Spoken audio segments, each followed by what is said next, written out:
So I do want to make an announcement that in the description box below is a link to Car Flipping 101. It is a course that you guys requested on how I find all of the cars that I flip in my videos. This video is not a flip, but all that information in there explains how I find them, what processes I go to flip them, and to turn profit. So definitely check it out. It's 80% off right now. It's a huge sale. So check out that link down below, and now enjoy the ASMR sounds of this detail.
So when I'm working on some of these car flips or disaster details, they've come in from trade-in or from just sitting for a long period of time at a car dealership lot. The batteries suck. Like, they're straight up dead, they're old, they need to be replaced, and I have to have some sort of car jumper in the shop just to get the thing out or to roll down the windows. And that is why I want to share with you guys the AvaPow A68. This thing is a 12 volt, 6,000 amp peak current and high capacity jump starter. It comes with these cables.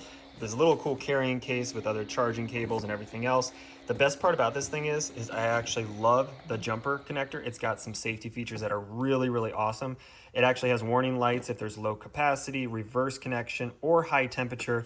It also tells you if it's standby and once it's ready. But as soon as you connect this, hook it up to the battery, it'll go to ready and you just fire it up. It's ultra lightweight, comes in this cool carrying case that you can just leave in your car. It holds charge for an extremely long period of time. It's just a lifesaver. It's one thing that I like to keep in my car at all times because it's got all these different inputs on it to charge anything. It's even got a nice little LED light. So definitely, guys, check out the link in the description box. It's running a huge sale right now on Amazon. It makes it super easy for you to order. This thing's a lifesaver and helps me a ton.